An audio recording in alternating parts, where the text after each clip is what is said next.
기록되어 있습니다. 제가 이미 말씀드렸습니다. 여기서 비둘기는 노아 때의 비둘기를 상징합니다. 노아 때에 새로운 세상이 온다는 것을 비둘기가 가르쳐 줬습니다. 예수님이 오셔서 세례를 받으실 때 비둘기 같은 성령이 임하셨다는 것은 예수님을 인하여서 새로운 세상이 이제 이 땅에 이루어질 것이다 라는 것을 상징적으로 우리에게 이야기합니다. 그리고 예수님은 마귀에 이끌려서 그의 사역을 하기 바로 직전에 세 가지 시험을 받으십니다. 자, 첫 번째 시험이 뭡니까? 돌이 떡이 되게 하라. 마귀가 그렇게 말했습니다. 두 번째가 뭡니까? 예수님을 성전 높은 꼭대기에 올려두시고 뛰어내려 보라고 말합니다. 당신이 뛰어내리면, 천사가 손을 내밀어서 받아들이면 사람들이 당신을 우러러보지 않겠느냐, 그 유혹을 합니다. 세 번째는 뭡니까? 높은 산에 올라갑니다. 예수님을 모시고 올라가서 예수님 보고 말합니다. 아름다운 빛나는 세상을 보여주면서 거기에 절을 하라고 말합니다. 그러면 저 세상이 다 너의 것이 될 것이라고 예수님께 마귀가 말을 합니다. 자, 여러분, 이 세 가지 시험이 우리에게 들려주는 메시지는 아주 대단히 큽니다. 돌이 떡이 되게 하라는 것은 인간의 물질적 욕심을 이야기합니다. 돌이 떡 되면 얼마나 좋습니까?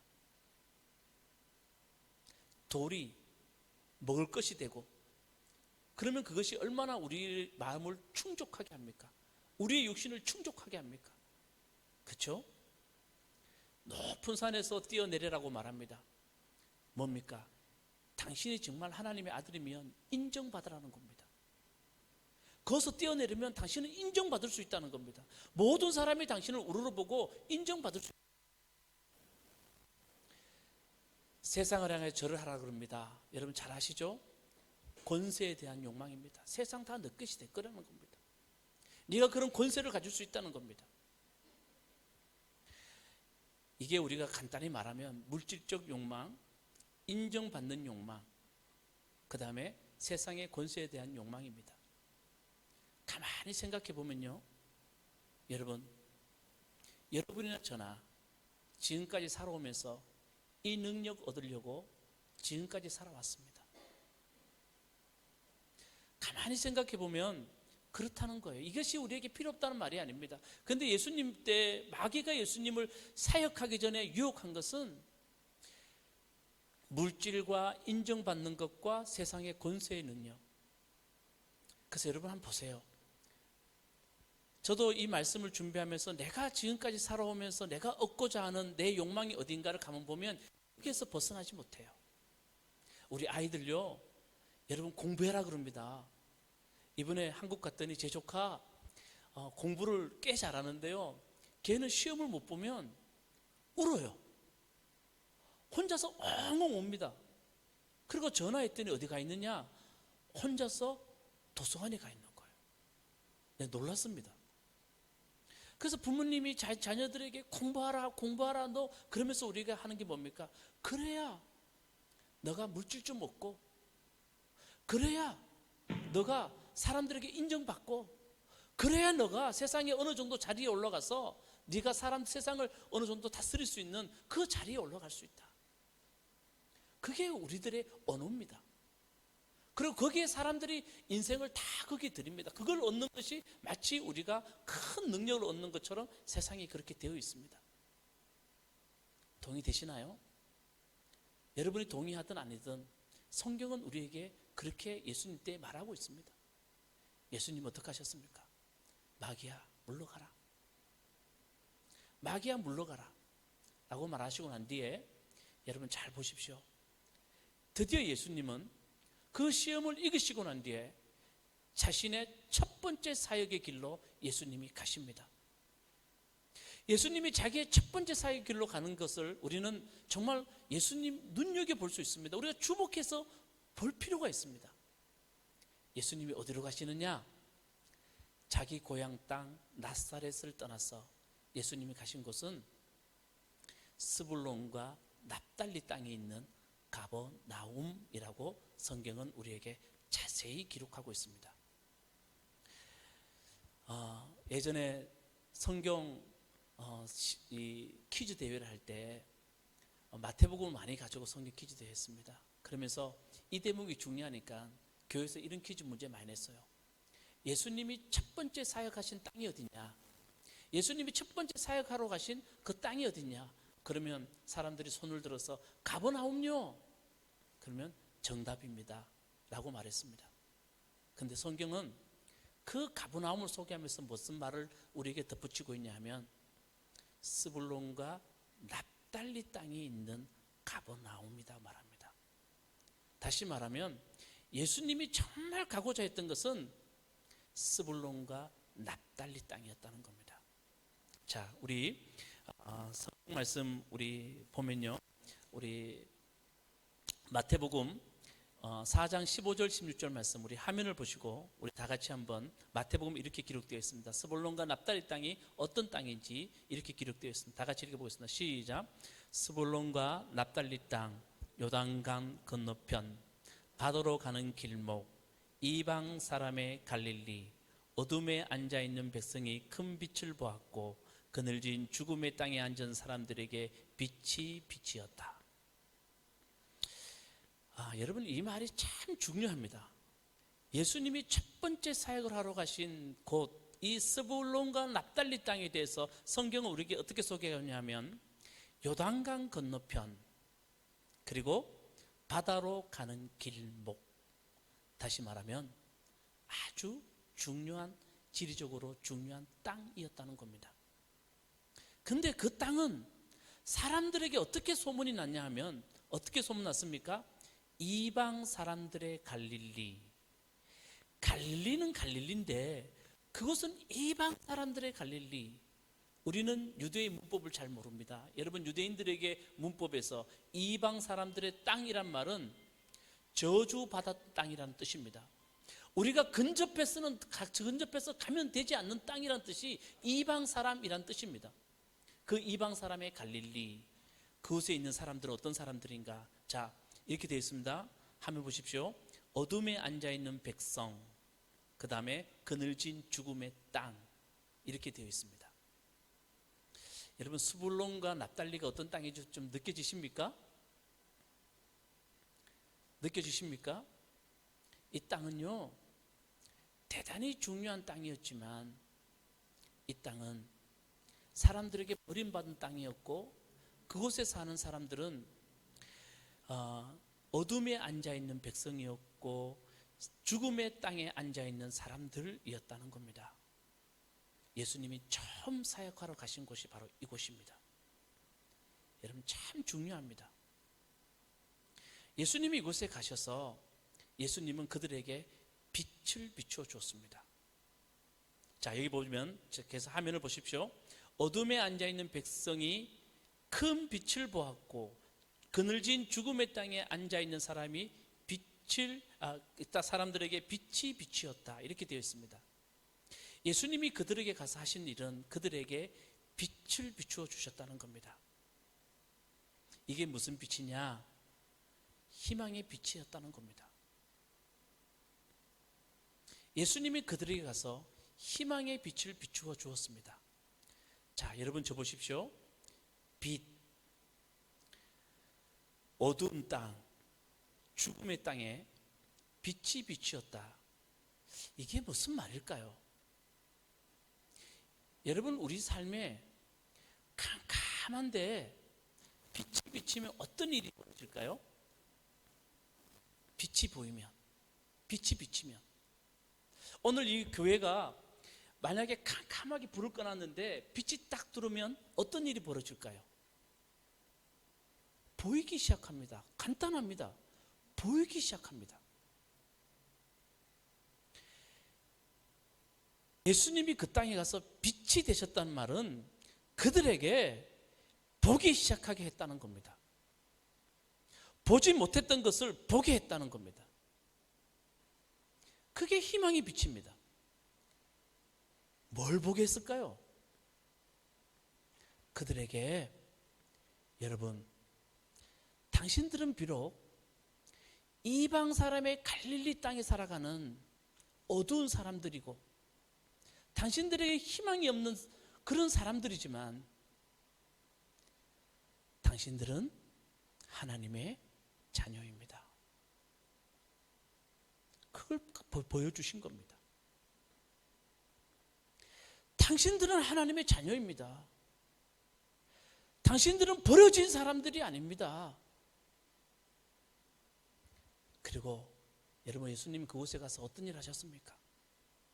병든 사람들을 만져주시고, 귀신 들린 사람들에게 귀신을 내어 쫓아주시고, 먹을 것이 없는 사람들에게 예수님은 가버나움에 가서 먹을 것을 주셨습니다. 여러분, 무슨 이야기를 하고 있을까요? 성경은 이런 이야기를 우리에게 왜 들려주고 있을까요? 당신들은 하나님의 자녀이고 당신들에게는 하나님의 손길이 떠났다고 사람들은 말하지만, 당신들에게는 하나님의 역사가 없다고 말하지만, 하나님은 당신들과 함께하고 하나님의 손길은 당신들이 지금 역사하고 있습니다. 좀 보십시오. 눈을 떠서 보십시오라고 말씀하시는 거예요. 그리고 여러분, 빛이 비치면 어떤 일이 벌어집니까? 내 눈으로 보기만 하는 것이 아니라 자신도 보게 돼요.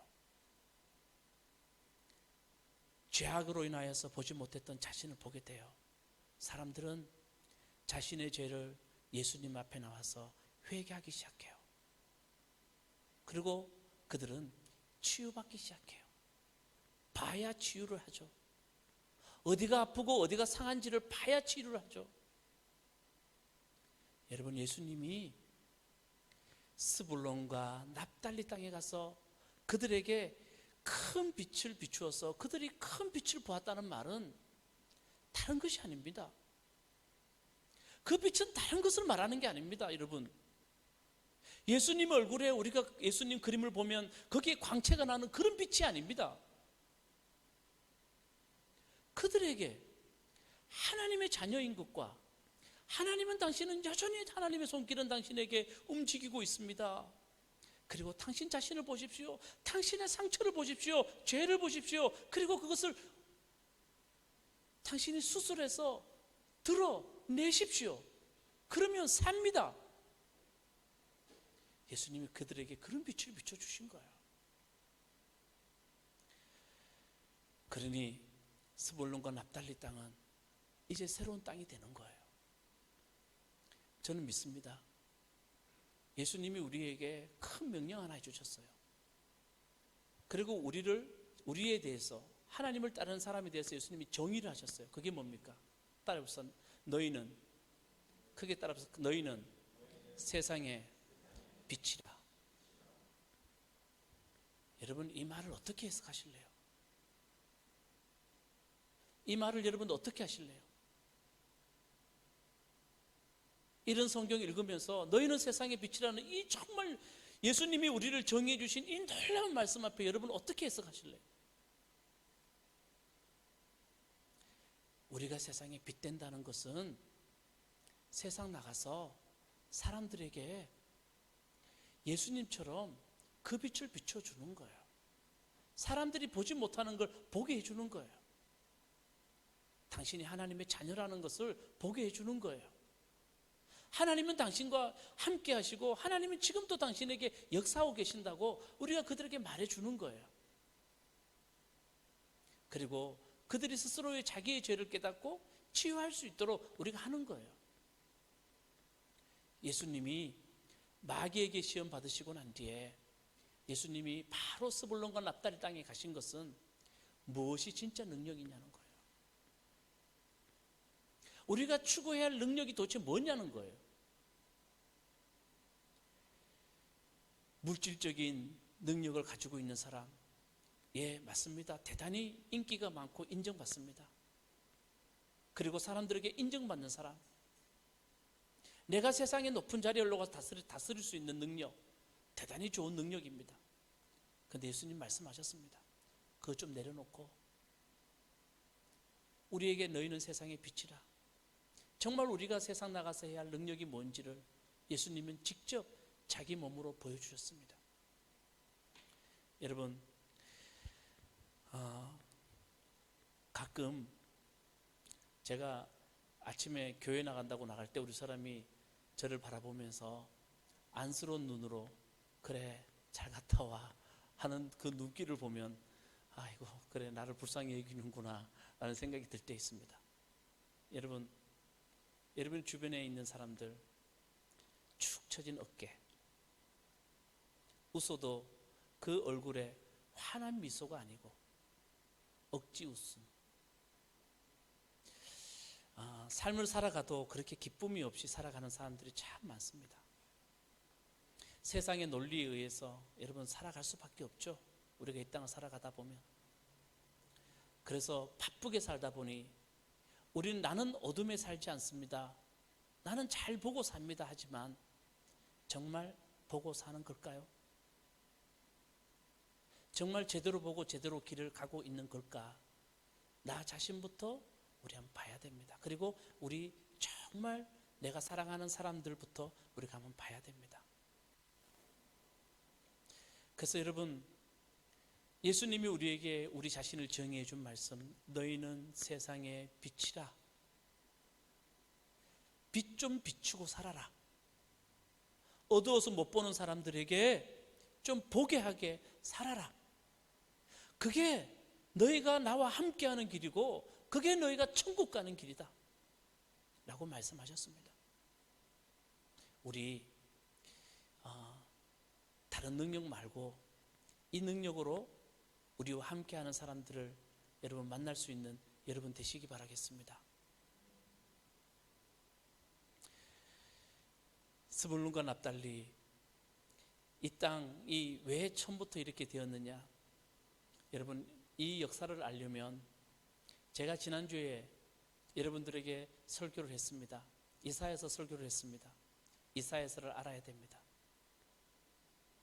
이 스불론과 납달리 땅의 그 아픔은 이사야서 때에 일어난 일입니다. 지난주도 말씀드렸습니다. 아시리아라는 나라가 대제국이 일어나서 그들은 정복 정책을 씁니다. 그들이 이스라엘을 쳐들러 옵니다. 처음으로 그들이 이스라엘 땅에 발을 디딘 곳이 스불론과 납달리 땅입니다. 그리고 그곳에 있는 사람들을 다 포로로 잡아서 그들이 아시라로 데려갑니다. 말씀드렸지만 성경에 나오지 않지만 역사적 기록에 의하면 코에 갈고리를 끼고 사람들을 다 잡아서 아시라로 데려갑니다. 아시리아의 정복 정책의 가장 중요한 것은 뭐냐면 민족 마살 정책입니다. 그래서 거기 사는 민족들을 다 포로로 잡아가고 다른 민족을 그 땅에 살게 만들었습니다. 그래서 스불론과 납달리 땅은 이방인의 갈릴리라는 소문을 가지게 되었습니다. 그때의 일이 얼마나 처참한지 열왕기 하 16장에는 이 이야기를 그대로 기록하고 있고, 그리고 그 처참한 이야기는 700년이 지난 이후에도 예수님이 그 땅에 오셨을 때 700년이 지난 그때에도 사람들은 스불론과 납달리, 스불론과 납달리 그 이야기를 끊임없이 사람들은 하고 있습니다. 그만큼 역사적으로 상처가 된 땅입니다. 그가 스불론과 납달리입니다. 이사야는 그런 엄혹한 시대에 그가 예언의 말씀을 가지고 이제 예언을 하게 됩니다. 물론 이사야는 북이스라엘이 아니라 남유다의 예언을 하게 됩니다. 그러나 남유다의 상황도 이 엄혹함은 똑같습니다. 그때 이사야가 자기 시대의 아픔을 어떻게 표현해내느냐, 여러분 성경 읽으면서 한번 보십시오. 아기 벤 임신한 여인의 고통, 그것을 비유로 자기 시대를 이야기합니다. 자, 오늘 본문 말씀 우리 보시겠습니다. 26장 17절 말씀 우리 다 같이 한번 읽어보시겠습니다. 자, 화면을 보시고 26장 17절 말씀 다 같이 시작. 마치 임신한 여인이 해산할 때가 닥쳐왔어 고통 가운데 몸부림치며 소리 지르듯이 주님, 우리도 주님 앞에서 그렇게 기로하였습니다. 여러분, 임신한 여인, 다시 말하면 이사야는 자기 민족의 아픔을 어떻게 표현해낼까? 인간의 고통 중에 가장 아픈 고통이 뭘까? 임신한 여인의 고통. 이것만큼 아픈 고통은 없습니다. 그래서 우리 민족은 주님께 부르짖었습니다. 임신한 여인의 아픔을 가지고 우리가 하나님 앞에 괴로워하고 부르짖었다는 겁니다. 자, 18절 말씀 계속해서 읽어봅시다. 시작. 우리가 임신하여 상고를 치렀어도 아무것도 낳지 못하였습니다. 우리는 이 땅에 구원을 베풀지 못하였고 이 땅에서 살 주민을 낳지도 못하였습니다. 기가 막힌 이야기죠.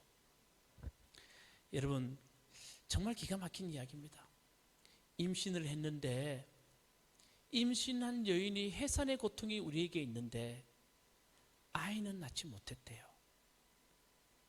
그 땅에 살 아이를, 사람을 우리는 낳지 못했대요. 아이를 낳지 못했다는 말은 다른 말이 아니라 절망 중에 절망이었다는 겁니다.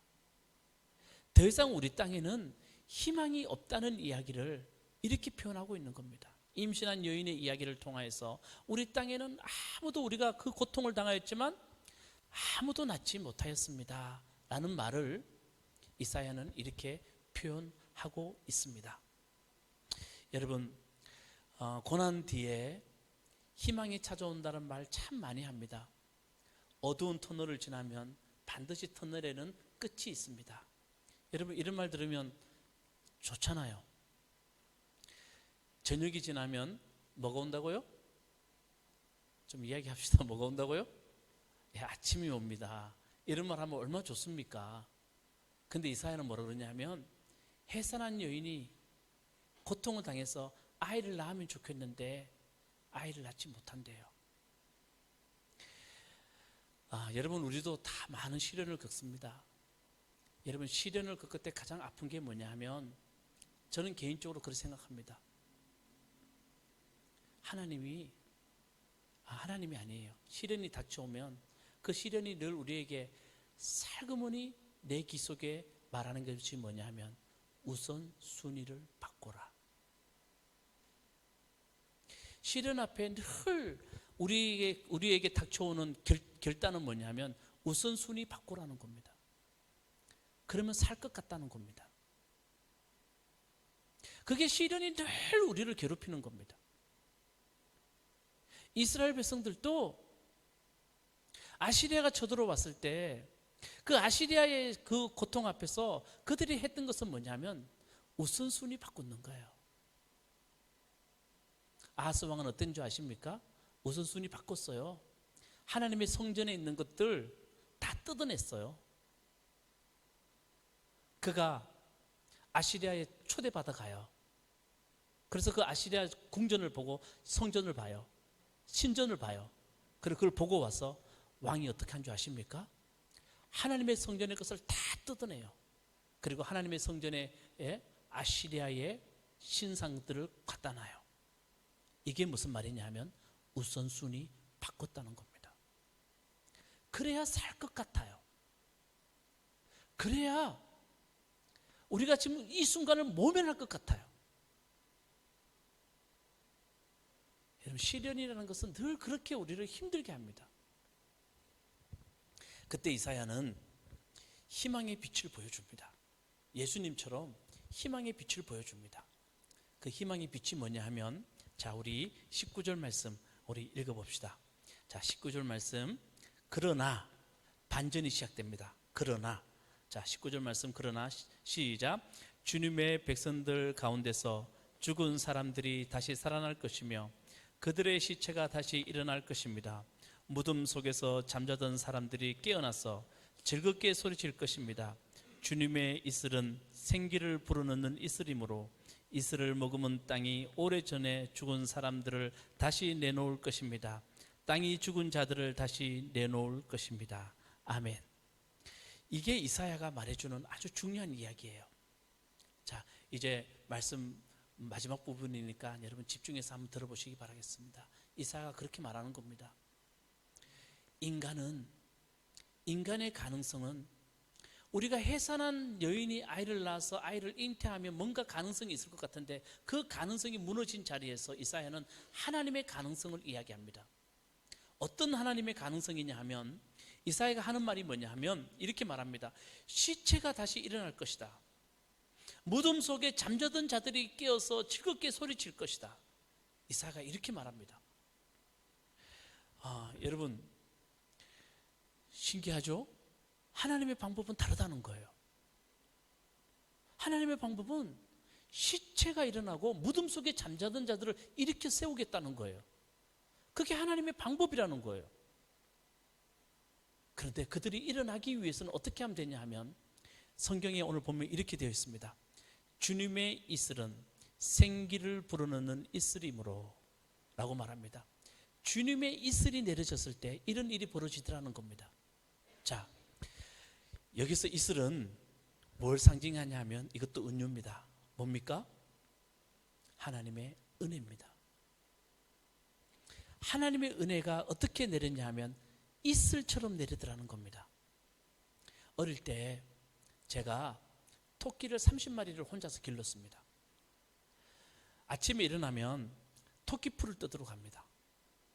토끼풀을 뜯으러 가면요, 아침에 이슬이 내려와 있어요. 여러분, 이슬을 우리가 참 우습게 여기지만요, 그 이슬을 10m만 걸어가면요 발밑이 다 젖습니다. 다 젖습니다. 그리고 토끼풀도요 가져와서 바로 먹이면 안 됩니다. 말려야 됩니다. 이슬 때문에. 이슬은 그렇게 내려옵니다. 우리는 잘 모릅니다. 광야 지역에서는 이슬은 젖줄입니다. 광야 지역에는 강수량이 없기 때문에 이슬이 내리지 않으면 거기서는 어떤 것도 살 수 없습니다. 그래서 이사야는 자기 그 살던 곳에 가장 소중한 이슬을 하나님의 은혜로 표현합니다. 그 이슬이 내리니 죽은 자가 살아나고 잠자던 자들이 일어날 것이라고 이사야가 말을 합니다. 그 이야기를 합니다. 그러면요, 하나님의 은혜가 내리면 이런 일이 벌어지는데, 그러면 여기서 죽은 자, 무덤에 잠자는 자는 어떤 사람들일까요? 여러분, 하나님의 은혜가 임하면 진짜 죽은 자가 살아난다면 놀랍죠? 좀 아멘 합시다. 놀랍죠? 근데 그런 일 일어나는 거 봤어요? 못 봤어요? 좀 솔직히 이야기합시다. 봤어요? 못 봤어요? 못 봤죠? 그럼 성경이 거짓말 합니까? 성경이 거짓말하는 거 아니겠죠? 여러분, 이 표현들은 우리가 이사야가 왜 이런 표현을 쓰느냐를 잘 봐야 됩니다. 자, 여러분, 예수님이 그의 사역을 시작합니다. 그의 사역을 시작하실 때 예수님이 먼저 내가 이 땅에 왜 왔는지 예수님이 두루마리 하나를 가지고 오셔서 사람들에게 펼치십니다. 그리고 그 두루마리를 예수님이 읽으십니다. 그게 그 유명한 누가복음 4장 18절 19절 말씀입니다. 우리는 이것을 두고 예수님이 이 땅에 오신 목적이라고 사람들은 말합니다. 예수님이 펼쳐서 두루마리를 읽으십니다. 자, 그 두루마리 우리 한번 읽어볼까요? 이렇게 되어 있습니다. 누가복음 4장 18절 19절 말씀. 자, 우리 다 같이 읽어봅시다. 다 같이 시작.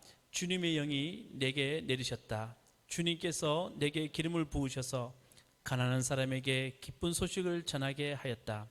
주님께서 나를 보내셔서 포로된 사람들에게 해방을 선포하고 눈먼 사람들에게 눈뜸을 선포하고 억눌린 사람들을 풀어주고 주님의 은혜의 해를 선포하게 하셨다.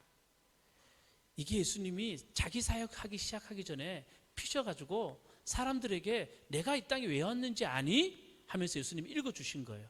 근데 여러분, 이 두루마리가 어딘 줄 아십니까? 이게 이사야서예요. 이사야가 한 말이에요. 여러분, 여기에서 이렇게 나옵니다. 가난한 사람, 포로된 사람, 눈먼 사람, 억눌린 사람, 이렇게 되어 있습니다.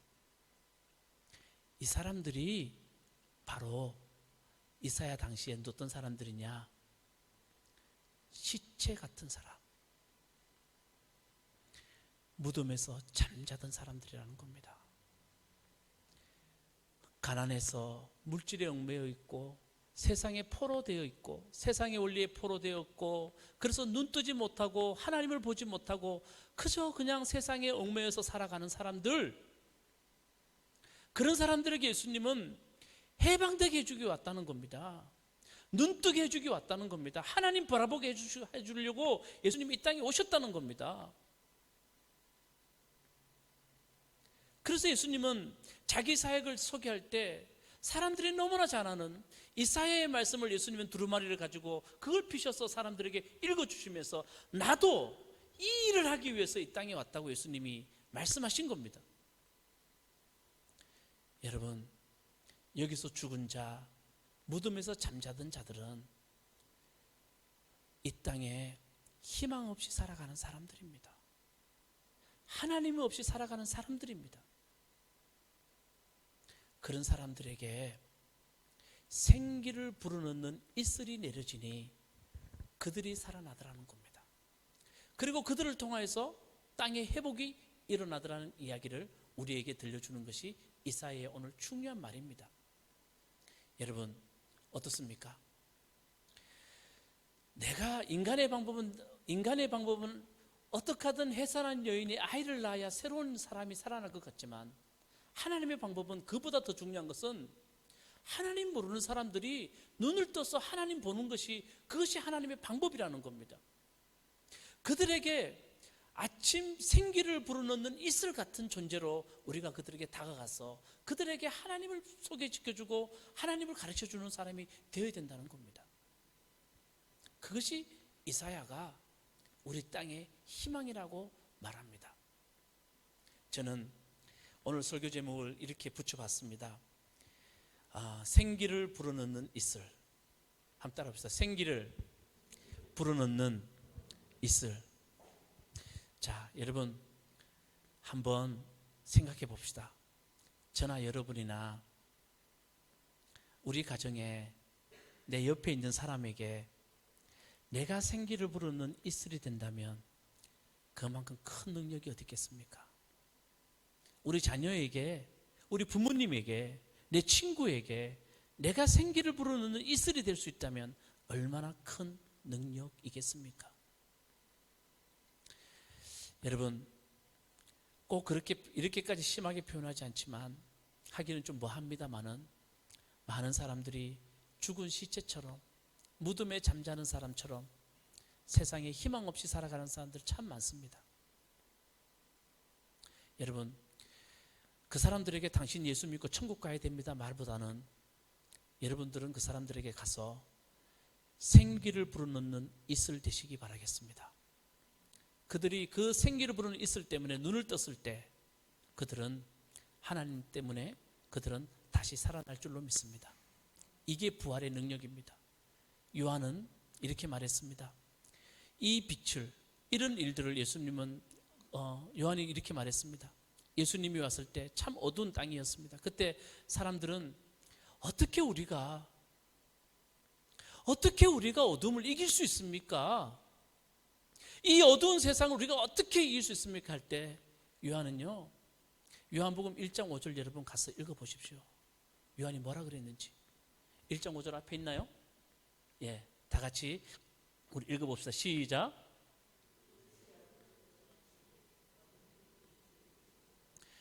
요한이 이 말했어요. 저는 이 말이 참 우리들에게 가장 능력 있는 말이라고 생각합니다. 어둠은 빛을 이기지 못합니다. 내가 이런 일을 할 수 있습니까? 라고 말할 때 요한은 말합니다. 어둠은 빛을 이기지 못합니다. 예수님이 오셨을 때 요한이 큰 소리로 외쳤던 이 말씀 여러분 기억하시기 바라겠습니다. 우리 이 땅에 빛이 됩시다. 여러분, 이 땅에 우리가 생기를 불어넣는 이슬이 될 수 있는 여러분 되시기 바라겠습니다. 어둠은 빛을 이기지 못합니다. 그래서 여러분, 우리가